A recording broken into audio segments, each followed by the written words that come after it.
비트코인이 9만 달러 돌파를 할 수 있을 것인가를 두고 많은 관심이 집중이 되었었는데, 이게 웬일인가요? 9만 달러 터치도 못한 채 밑에서 허우적대고 있는 비트코인과 암호화폐 관련된 소식을 들고 인사를 드려보고 있는 크립토마토입니다. 자, 그럼에도 불구하고 좋은 소식들은 많이 나왔었는데요. 어떠한 긍정적인 소식들이 나왔는지 한 번씩 또 알아보도록 하겠습니다. 오늘 첫 번째 소식으로는 그놈의 관세, 또람프가 한국 시간으로 새벽 5시 자동차 관세 관련된 발표를 진행할 예정인 가운데 세인트루이스의 연준 총재, 노동시장이 계속해서 견조하고 2차 관세 효과가 나타날 경우 연준은 금리를 높은 수준에서 더 오래 유지하거나 보다 긴축적인 정책을 검토할 필요가 있을 수 있다라며 매파적인 발언을 하기도 했었습니다. 이 대통령이 금리를 내리라는데 계속해서 개기고 있죠. 제롬 파월도 아니고 일개 총재가 개겨 이 모가지를 날려야지 이거. 한편 미국 증시 같은 경우는 최근에 상승했었던 것을 많이 까먹으면서 일제히 하락하고 있습니다. 나스닥은 마이너스 1.91% 하락하며 달러는 약간의 상승세를 보이고 있는 가운데 비트코인 허우적 86,648달러, 이더리움은 간신히 2,000달러를 지켜주면서 2,010달러 선에서 거래가 이어지고 있습니다. 자, 9만 달러 돌파는 무리였었던 것일까, 아니면은 지금부터 전열을 가다듬고 다시 한번 도전할 수 있을 것인가? 일단 좋은 소식들이 나왔었는데, 자, 첫 번째로는 저도 어제 글을 통해서 전해드렸었던 마이클 셀러가 한 건 했다. 이전에 마이클 셀러와 게임스탑 CEO가 함께 앉아가지고 비트코인 투자에 관련된 이야기를 했었는데, 자, 드디어 게임스탑이 비트코인을 대차대조표에 투자하겠다라고 밝혔습니다. 게임스탑은 어마어마하게 큰 액수의 현금을 들고 있는 것으로도 알려져 있는데요. 46억 달러 상당이 있다라고 합니다. 이 중에 얼마만큼을 비트코인에 투자를 하게 될 것인가 관심이 집중되고 있는 가운데, 해당 발표가 나오고 나자 게임스탑의 주가는 한때 15% 껑충 뛰어 올라가기도 했었다라고 합니다. 이것이 바로 비트코인 효과다. 비트코인을 받아들이는 회사 같은 경우는 주가가 오른다. 이것이 계속해서 공식화가 되어가지고 더욱더 많은 기업들이 비트코인을 정식적으로 받아들일 수 있기를 바라봅니다. 마이클 셀러 당연히 환영한다라는 인사를 전하기도 했었는데, 자, 여기서 약간 좀 찜찜한 일이 발생을 하기도 합니다. 바로 짐 크레이머. 해당 소식을 들은 짐 크레이머가 트윗을 남기면서 이야기하기를, 드디어 게임스탑이 내가 예상했었던 비트코인 계획을 따라주고 있다라는 글을 남겼습니다. 그러자 게임스탑의 CEO 질겁을 합니다. 안 돼! 라고 이야기를 하고 있지만은, 농담인 것처럼 이야기를 했지만은 속으로는 굉장히 불안할 것 같습니다. 언급이 되는 것 자체로 재수가 옴붙는다는 짐 크레이머. 저는 짐 크레이머를 범죄 혐의로 구속을 해가지고 수사를 해야 되지 않나라는 생각을 진지하게 해보고 있습니다. 짐 크레이머를 털어보면 뭔가 나올 것 같긴 한데, 자, 과연 그의 비밀 및 정체는 언젠가 밝혀질 수 있을 것인가? 자, 다음으로는 비트코인 현물 ETF 8일 연속 순유입을 기록을 했습니다. 액수는 적습니다. 2,680만 달러, 그 중에 블랙락에서 4,200만 달러가 유입이 되었었고, 다음으로 이더리움 현물 ETF 같은 경우는 조금 유출, 330만 달러가 유출이 되었었는데 블랙락에서의 유출 및 유입은 없었습니다. 자, 이러한 가운데 비트코인 거래소로부터 무려 3만 개가 출금이 되어가지고 빠져나갔다라고 하는 것인데요. 커스터디를 제외한 거래소로의 입금은 매도 경향이 크고 출금은 보유 경향이 크다라고 볼 수가 있겠는데, 3월 25일 기준으로 무려 하루 만에 33,540개의 비트코인이 거래소를 빠져나갔습니다. 이거 비트코인 매집이 아니겠느냐? 자, 그와 동시에 비트코인 고래들, 비트코인 100개에서 10,000개를 보유한 고래 숫자가 증가하고 있다. 센티멘트에 따르면 비트코인이 약 2주 전 77,500달러까지 하락하면서 저점을 형성한 후로 비트코인 100개에서 10,000개를 보유한 고래 주도 숫자가 16,600개에서 17,889개로 증가했다.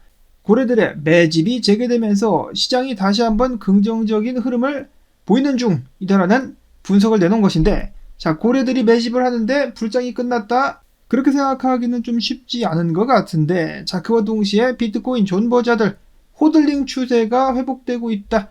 장기 보유 지갑 비율이 63.4%로 다시금 상승하기 시작했다라고 합니다.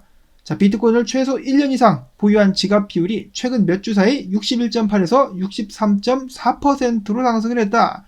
해당 비율은 올해 초고점을 찍은 뒤 하락세로 전환이 되었었는데 다시 한번 상승을 하고 있다라는 것이죠. 비트코인을 보유하는 투자자들 및 거래들의 숫자가 늘어나고 있다. 어제도 비슷한 소식을 전해드리긴 했었습니다만은 전체적으로 분위기가 개선되고 있음을 알 수가 있겠습니다.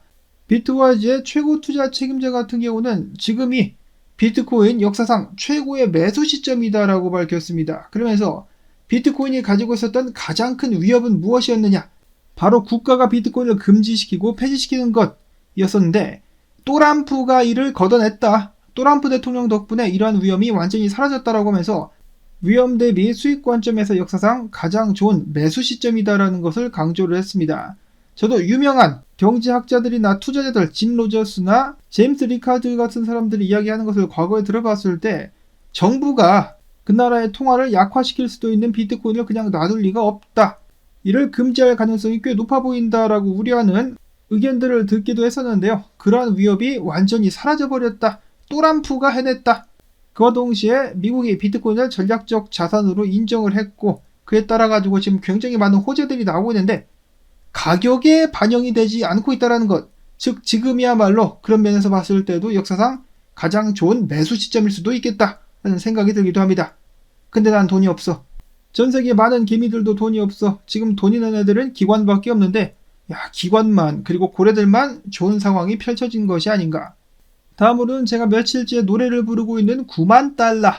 아니나 다를까 추세 저항도 9만 달러에 있는데 비트코인이 작년에 한창 상승하고 있을 때 굉장히 많은 투자자들이 비트코인을 매입했을 때 그들의 평단가가 9만에서 9만 3천 달러가 된다라고 글래스 노드 소속 분석가 크립토 비즈 아트는 밝혔습니다.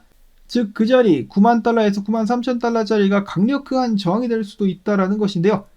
야 아서라 지금 9만 달러 가기도 전에 벌써 다리가 후들리고 있다. 후달달달달달 떨리고 있는 비트코인. 차라리 이 위기를 벗어날 수 있어야 될 것 같은데요. 일단은 계속해서 미국 증시를 따라서 움직이고 있는 비트코인, 나스닥과 S&P 500 차트를 봤더니 비트코인만 갭을 메꾸는 것이 아니라 나스닥이나 S&P 500도 갭을 메꾼다라고 하죠. 자, 오늘 하락하면서 최근 상승 때 만들었었던 갭을 나스닥과 S&P 500이 메꿀 수 있다라면은 그 후에 반등 기대해 볼 수도 있지 않겠느냐. 비트코인도 마찬가지고. 자, 그 다음으로 나스닥 같은 경우도 주봉 상황에서 이런 식으로 상승 다이버가 나왔다. 조정이 끝나는 대로 지속적인 상승 움직임이 나오지 않겠느냐 기대가 된다라는 말이 나오고 있는 가운데 여러 분석가들은 결국 비트코인이 마찬가지로 84,000달러대에 있는 CME 갭을 결국 메꾼 후에 상승을 이어가지 않겠느냐라는 그러한 분석들이 나오고 있습니다. 한 번에 못 뚫으니까 좀 더 내려갔다가 올라가게 될 것이라는 쪽으로 기울고 있다라는 것이죠. 이런 식으로 와리가리를 치면서 떨어져가지고 CME 갭을 메꾸고 반등을 하거나 아니면은 지금 당장 내려가가지고 CME 갭 메꾼 다음에 상승을 노려볼 수가 있겠다라고 LG 분석가 등등은 밝히고 있었습니다.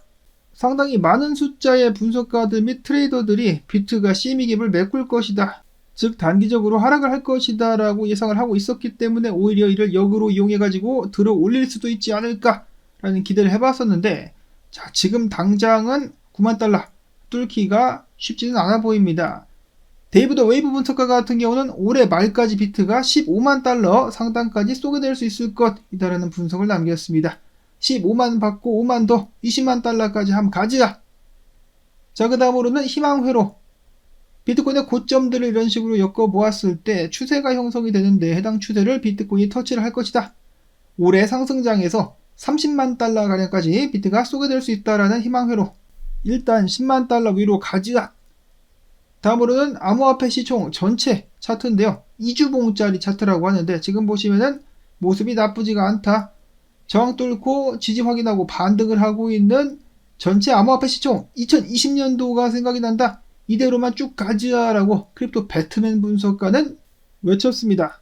다음으로는 리얼비전TV의 제이미 쿠츠 분석가 알트코인 투심 박살났지만은 회복이 임박하다.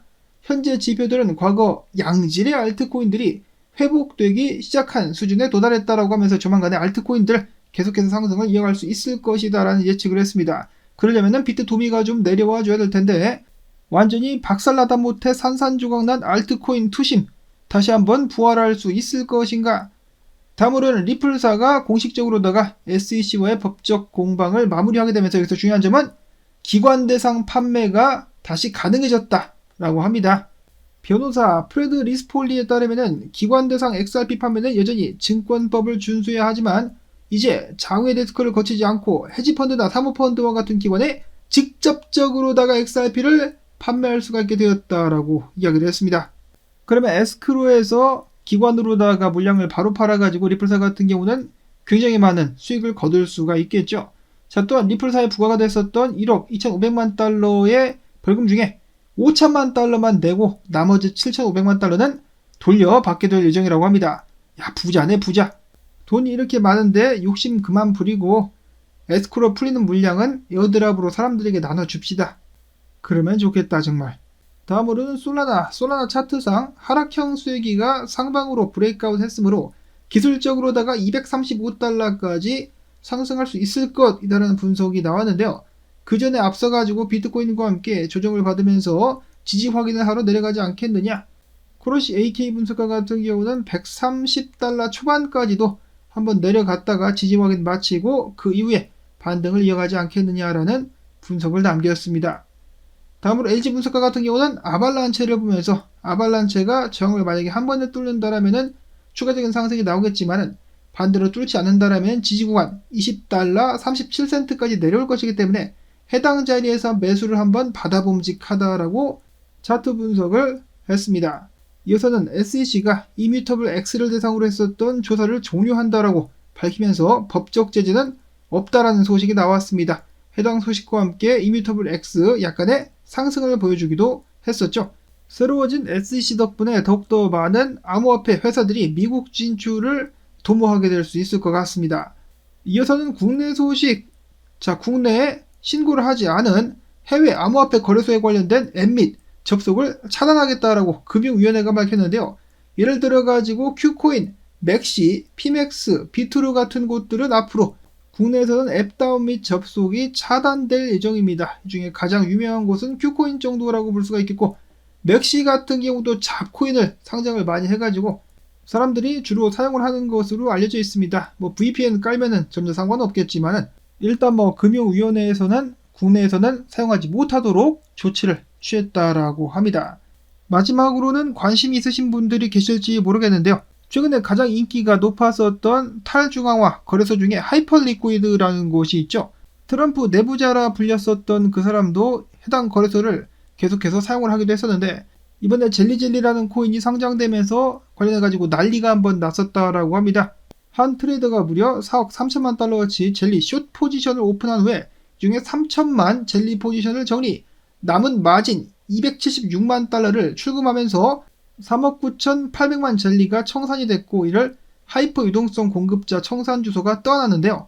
자, 이때 동시에 어떤 일이 발생을 했었느냐. 바이낸스라든지 OKX 등등에서 젤리 무기한 선물을 상장하게 되면서 숏스퀴즈와 함께 가격이 폭등을 해가지고 하이퍼리퀴드 거래소가 큰 곤경에 처했었다라고 합니다. 그러자 하이퍼리퀴드는 어떤 선택을 했느냐. 젤리를 상폐를 시켜버렸습니다. 자, 그러자 이를 두고 하이퍼리퀴드의 중앙화 문제, 거버넌스, 신뢰도, 리스크 관리 등에 대한 비판 여론이 거세지고 있는데 일각에서는 이러한 모든 것을 거대한 거래소들 OKX, 빗겟, 바이낸스 등등이 유도한 것이 아니냐, 하이퍼리퀴드를 조져버리기 위해서 경쟁자가 될 것 같으니까 박살내버리려고 작당을 한 것이 아니냐라는 지적들이 나오기도 했었습니다. 그래서 비트겟 등등에서는 하이퍼리퀴드가 FTX 2.0이 될 수도 있다라고 하면서 계속해서 위험 여론을 조성하고 있는 중. 이번 사건을 계기로 신뢰도를 많이 잃어버리게 된 하이퍼리퀴드, 결국은 경쟁 거래소들, 거대 거래소들에게 짓밟혀가지고 사라지는 것이 아니냐, 이러한 예측들이 나오고 있습니다. 바람 잘 날 없는 암호화폐 시장. 비록 지금 비트코인 가격은 떨어지고 있지만은 펀더멘털은 계속해서 강해지고 있다라는 점을 기억해 주시기를 바라면서 오늘 나온 정보들 여러분들에게 도움되셨다면은 수고했다라는 의미로서 시청료 가즈아! 광고 영상 한 편만이라도 마지막까지 틀어주기 및 클릭을 통해서 토마토 채널 지원을 부탁드리며 저는 다음에 새로운 소식 가지고 인사를 드리도록 하겠습니다. 안녕히 계십시오.